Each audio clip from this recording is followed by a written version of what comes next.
नमस्कार दोस्तों, आपका स्वागत है आपके यूट्यूब चैनल ज्ञान में। जैसे कि मैं आपको सीटेट के लिए तैयारी करा रही हूँ, तो आज हम साइंस का टॉपिक देखेंगे जिसका नाम है प्रकाश, दर्पण एवं परावर्तन। ये हमारी जो एनसीईआरटी बुक है उसके बेस पर है।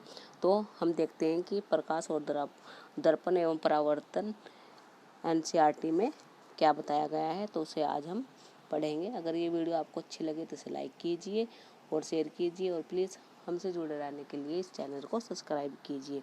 तो देखते हैं प्रकाश क्या होता है। तो ये दिया हुआ है, जब हम कोई टॉर्च या कैंडल को अंधेरे में जलाते हैं तो हमारे कमरे में रखी हुई वस्तु को देख पाते हैं। बिना लाइट के हम देख नहीं सकते। प्रकाश एक ऐसा माध्यम है जो हमें वस्तु को देखने में क्या करता है, सहायता प्रदान करता है। यानी कि हम हमारा कमरा होता है, उसमें हम अंधेरा होता है, यानी कि अगर उसमें हम वस्तु को देख पाते हैं तो किसके कारण देख पाते हैं हम, यानी कि प्रकाश के कारण उसे क्या करते हैं, हम देख पाते हैं। तो दीप्त पिंड क्या होते हैं? दीप्त पिंड में होते हैं जो अपने आप क्या करते हैं, प्रकाश को उत्सर्जन करते हैं। जैसे क्या है, सूर्य की तरह सभी प्रकाश का उत्सर्जन करता है। जैसे सूर्य क्या है, हमारा दीप्त पिंड है, यानी कि वह हमें क्या, जो हमारी पृथ्वी से क्या करता है, प्रकाशमान बनाता है, यानी कि लाइट देता है। उसकी वजह से हम क्या, वस्तु को देख पाते हैं। टॉर्च का बल्ब एक ऐसी वस्तु है जो सवय प्रकाश देता है। सूर्य आकाश से एक ऐसा पिंड है जो पृथ्वी को प्रकाशित करता है। तो आगे पढ़ते हैं और क्या बताया गया है एनसीईआरटी में, तो आगे देखते हैं हम। तो आगे हमारा क्या है, आगे ये हमारा क्या है, हमारी अपारदर्शी वस्तु, और क्या है हमारी पारदर्शी, और क्या है हमारी पारभासी वस्तु के बारे में पढ़ेंगे हम। यदि हम किसी वस्तु के आर पार नहीं देख सकते तो उसे क्या कहते हैं हम, अपारदर्शी वस्तु, यानी कि जिसके आर पार नहीं देखा जा सकता उसे क्या बोलते हैं, हम अपार वस्तु बोलते हैं। यदि हम किसी वस्तु के आर पार देख सकते हैं तो वह वस्तु प्रकाश को अपने अंदर से होकर जाने देती है, यानी कि तो वह वस्तु क्या होती है, पारदर्शी होती है। जो वस्तु अपने अंदर से क्या होने देती है, प्रकाश को क्या अपने अंदर से गुजरने देती है, उसे क्या बोलते हैं, हम पारदर्शी बोलते हैं। जैसे क्या होता है, हमारा गिलास होता है, कंच का होता है, पानी होता है, हवा होता है, ये क्या है हमारे पारदर्शी। कुछ वस्तु से आर पार तो देख सकते हैं परंतु बहुत स्पष्ट नहीं, तो ऐसे को क्या बोलते हैं, हम पारभासी कहते हैं। यानी कि जिसे जिसे क्या करते हैं हम, जो हमारे वस्तु तो हम मतलब कि धुंधला देख पाते हैं, उसे क्या बोलते हैं, पारभासी। जैसे क्या होते हैं हमारे, जैसे कि हमारे तेल लगाकर हम क्या कागज़ को देखते हैं, पॉलीथीन देखते हैं, और क्या देखते हैं, टिश्यू पेपर होते हैं, उसमें क्या हम वस्तु को देख तो पाते हैं पर क्या हम साफ साफ नहीं देख पाते, उसे क्या बोलते हैं, हम पारभासी कहते हैं। तो अब देखते हैं छाया क्या है हमारी। छाया से हम वस्तु की आकृति के बारे में कुछ जानकारी प्राप्त करते हैं। कभी कभी तो छाया हम सभी को वस्तु की आकृति के बारे में क्या करती है, भ्रमित भी कर देती है। हमें सूर्य को कदापि नहीं देखना चाहिए, ये हमारी आंखों के लिए क्या होती है, अत्यंत हानिकारक होती है। प्रकाश में वस्तु को देखते हैं तो वस्तु सूर्य की तरह सवय प्रकाश को उत्सर्जन करती है, जिसे क्या बोलते हैं, हम दीप्त पिंड बोलते हैं, जो मैंने आपको पीछे बताया है। अब देखते हैं कि छाया वास्तव में क्या होती है। तो देखते हैं हम, एक गहरा काले आकार जो सतह पर दिखाई देता है जब कोई या कुछ सतह और प्रकाश के स्रोत के बीच आ जाता है। सभी अपारदर्शी वस्तु अपनी खुद की एक काली छाया बना लेती है जब प्रकाश उनके मार्ग में क्या होता है, गुजरता है। जैसे कि क्या है, ये हमारा प्रकाश है, यानी कि हमारा बल्ब है, इसे क्या है, प्रकाश आ रहा है, और हमारा ये क्या है, नीचे सतह है। तो इसके सतह के और प्रकाश के बीच में हमने कोई वस्तु रख दी, जैसे कि हमने अपना हाथ रख दिया, तो जो प्रकाश है यानी कि वो हमारा हाथ पे ही रुक गया और नीचे क्या हमारा नहीं गया, और उससे क्या बन गई, एक छाया बन गई, यानी कि एक प्रतिबिंब बन गया, हमारी छाया बन गई हमारी। तो इसे इसमें बताया गया है कि छाया यानी कि छाया इस तरह बनती है हमारी। इसके लिए क्या, उसने देखा कि हमें एक पर्दे की, इसके छाया के लिए क्या होती है, हमें एक पर्दे की क्या होती है, ज़रूरत होती है। छाया हमें वस्तु के आकार के बारे में कुछ जानकारी देती है, यानी कि जो हमारी छाया होती है वो क्या करती है, हमारी जो हमारी वस्तु है उसके आकार के बारे में हमें क्या करती है, कुछ जानकारी देती है। आगे देखते हैं और क्या होता है हमारे जो, और ये हमारा क्या अपारदर्शी वस्तु का रंग छाया के रंग को प्रभावित नहीं करता। जो यानी कि अपार वस्तु होती है जिसे क्या हम आर पार नहीं दे सकते, तो उसका जो हमारी छाया होती है उसकी काली होती है, यानी कि उसमें और कोई रंग नहीं होता है। जमीन, कमरे की दीवार, इमारतें अथवा इस प्रकार की अन्य सतह जो आपके दैनिक जीवन में दिखाई देने वाली अनेक छायाओं के लिए क्या होती है, हमारे पर्दे की क्या होती है की तरह क्या करती है, हमारा कार्य करती है। अपारदर्शी वस्तु की छाया सदैव क्या होती है, काली होती है, जो मैंने आपको बताया। यानी कि जो पारदर्शी और पारभासी वाली वस्तु होती है ना, तो उससे ज़्यादा किसकी होती है, हमारी काली इसकी होती है। जो अपारदर्शी वस्तु होती है जिसमें यानी कि प्रकाश आर पार नहीं हो सकता। आगे देखते हैं एनसीईआरटी में क्या बताया गया है। अब क्या है हमारा आगे, इसे देखते हैं। जो हमारा क्या है, सूची छिद्र कैमरा यानी कि पिन होल हमारा कैमरा है। यानी कि जो हमारा होल होता है, ये हमने एक बॉक्स बनाया और एक ये दूसरा बॉक्स बनाया। इस पर हमने क्या कर दिया, एक बिंदु लगा दिया, छिद्र कर दिया, और इस पर इस तरह का हमने आयताकार का क्या कर दिया, एक छिद्र कर दिया इस पर भी हमने। तो इसे क्या करा, इस वाले के इसे इसके अंदर करा। इसे हम कब उपयोग करते थे, हम पहले ज़माने में उपयोग करते थे सूर्य को देखने के लिए। तो यानी कि अब क्या है, हमारा प्रतिबिंब वास्तविक, उल्टा और छोटा बनता है। छायाओं का बनना, सूची, छिद्र, प्रतिबिंब आदि तभी संभव है जब प्रकाश केवल क्या हो, सरल रेखा में गमन करे। यानी कि जब हमारा प्रकाश स्ट्रेट लाइन में हो तभी। यानी कि जब क्या होता है, हमारा जो हमारा पिन होल कैमरा होता है उसमें क्या होता है, हमारा अगर हमने कोई वस्तु है हमारे यहाँ पे है और ये इधर हमारा क्या है, पिन होल है, तो अगर इसका प्रतिबिंब बनेगा ना हमारा, यानी कि प्रतिबिंब क्या होता है, हमारा वास्तविक प्रतिबिंब होता है जो हमारा मिरर होता है जिसमें हम अपना फेस देखते हैं, यानी कि जो हमें दिखाई देता है। और इसका प्रतिबिंब कैसे बनेगा, हमारा यहाँ पे इसका उल्टा बनेगा। जिस रंग का ये होगा हमारा प्रतिबिंब भी उसी रंग का बनेगा, परंतु क्या बनेगा, वो उल्टा बनेगा। यहाँ पर सीधा थी कोई वस्तु और इधर क्या हो गई, ये उल्टी हो गई, और कैसी होगी, हमारी छोटी वस्तु दिखाई देगी हमें।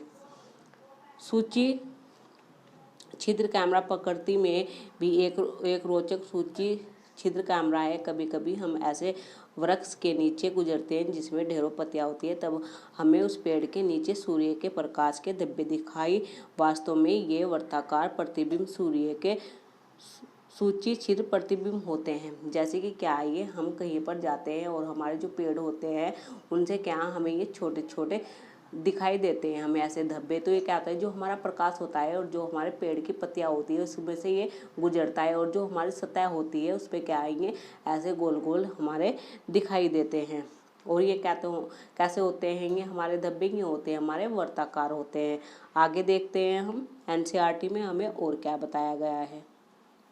अब हमें बताया गया है जैसे कि ये बालक है, ये क्या है, कोई बच्चा है, वो क्या है, यहाँ पर क्या रखी है, हमारी मोमबत्ती रखी है और वो जल रही है। उसे क्या है, किसी पाइप से वो देख रहा है, यानी कि इसमें वो देख रहा है तो हमें क्या होगा, पर यानी कि वो मोमबत्ती का प्रकाश हमें दिखाई देगा। और फिर ये क्या है, एक मुड़े हुए पाइप से देख रहा है तो इसमें हमें प्रकाश दिखाई नहीं देगा, यानी कि मोमबत्ती का प्रकाश हमें दिखाई नहीं देगा। तो यानी कि प्रकाश एक सरल रेखा में गमन करता है। इस तरह से हम क्या है, इसे कर सकते हैं, प्रैक्टिकल भी करके देख सकते हैं। इसे हम प्रकाश का आयताकार प्रसार कहते हैं। प्रकाश सरल रेखा के अनुदिश गमन करता हुआ दर्पण से परावर्तित हो जाता है। दर्पण अपने ऊपर पड़ने वाले प्रकाश की दिशा को क्या करता है, बदल देता है। यहाँ पर क्या है, ये दो लड़के हैं और ये एक लड़की है। ये क्या टॉर्च से अपना प्रकाश इस पर कर रहा है, यानी कि ये लड़की है, ये क्या एक मिरर लेके यहाँ पर खड़ी है। जब प्रकाश इस पर इसने करा लड़के ने, तो ये क्या है, जो प्रकाश है वो अपनी दिशा को क्या करता है, बदल देता है, यानी कि परावर्तित कर देता है। आगे देखते हैं और अच्छे से हमें समझ में आएगा। तो आगे क्या है हमारा, आगे प्रकाश के किरण पुंज, यानी कि जो हमारा क्या होता है, प्रकाश की एक एकल रेखा को किरण के रूप में जाना जाता है। जैसे कि हमारी रेलगाड़ी है और भी हमारे क्या है, वाहन है, उसमें क्या होता है, जो हमारे ये हमारा प्रकाश होता है, यानी कि उसकी बहुत सारी किरण होती है। तो उसे क्या बोलते हैं, अगर एक एक रेखा होगी, एकल होगी, तो उसे क्या बोलेंगे हम, एक किरण को, यानी कि एक किरण के क्या बोलेंगे हम, एकल रेखा की किरण के रूप में जाना जाता है। और क्या होती है, हमारे किरणों के संग्रह को प्रकाश के किरण पुंज कहते हैं। जब हमारी क्या होती है, बहुत सारी किरणें होती है तो उसे क्या कहते हैं हम, किरण के संग्रह को, प्रकाश का क्या कहते हैं, उसे किरण पुंज कहते हैं। प्रकाश के किरण पुंज को कमरे में प्रवेश करते हुए देखा होगा, स्कूटर, कार एवं रेलगाड़ी के इंजनों के अग्रदीप से भी आते हैं। जैसे कि हम क्या है, अपने घरों में क्या टॉर्च वगैरह जलाते हैं, तो उसमें क्या होती है, हमारी हमारी होती है बहुत सारी किरण होती है, यानी कि किरणों के संग्रह होते हैं बहुत सारे, तो उसे क्या बोलते हैं हम, किरण पुंज बोलते हैं। आगे देखते हैं और एनसीईआरटी में क्या बताया गया है। अब देखते हैं हम आगे क्या है, प्रकाश का परावर्तन। अगर प्रकाश की दिशा को परिवर्तित करना है तो हम प्रकाश को किसी चमकदार पृष्ठ पर डालकर उसे परावर्तित कर सकते हैं। यानी कि अगर हमें प्रकाश की दिशा बदलनी है तो उसे क्या करेंगे, हम चमकदार पृष्ठ पर डालेंगे, जैसे हमारा शीशा होता है, उस पर डाल के उसकी दिशा को क्या कर सकते हैं, हम बदल सकते हैं। और इसमें क्या बताया गया है, जल का पृष्ठ भी दर्पण की भांति क्या करता है, काम करता है तथा प्रकाश के पथ को बदल सकता है। जो हमारा जल होता है, जो उसका पृष्ठ होता है, वो भी क्या करता है, हमें यानी कि दर्पण की, यानी कि मिरर की भांति काम करता है। उसके द्वारा भी हम क्या कर सकते हैं, प्रकाश के मार्ग को बदल सकते हैं। कोई भी पॉलिश किया, यानी कि हमारा दर्पण क्या होता है, कोई भी पॉलिश किया हुआ अथवा चमकदार पृष्ठ दर्पण की भांति कार्य करता है। यानी कि जो पॉलिश किया हुआ है और जो चमकदार है उसे क्या बोलते हैं, हम उसे बोलते हैं दर्पण बोलते हैं।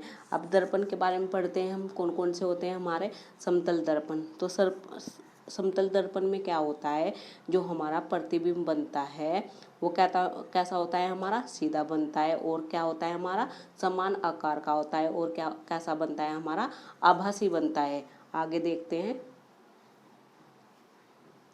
आगे यहाँ पे है हमारा, तो इसमें क्या है हमारा, जैसे ये क्या है, ये हमारा मिरर है, इसमें क्या है, मोमबत्ती जला के हमने रख दी, तो इसका जो ये प्रतिबिंब बन रहा है वो बिल्कुल समान बन रहा है, जितना ये इतना ये बन रहा है हमारा। और क्या बन रहा है, वो वास्तविक छवि बन रही है, यानी कि जो हमें दिखाई दे रही है।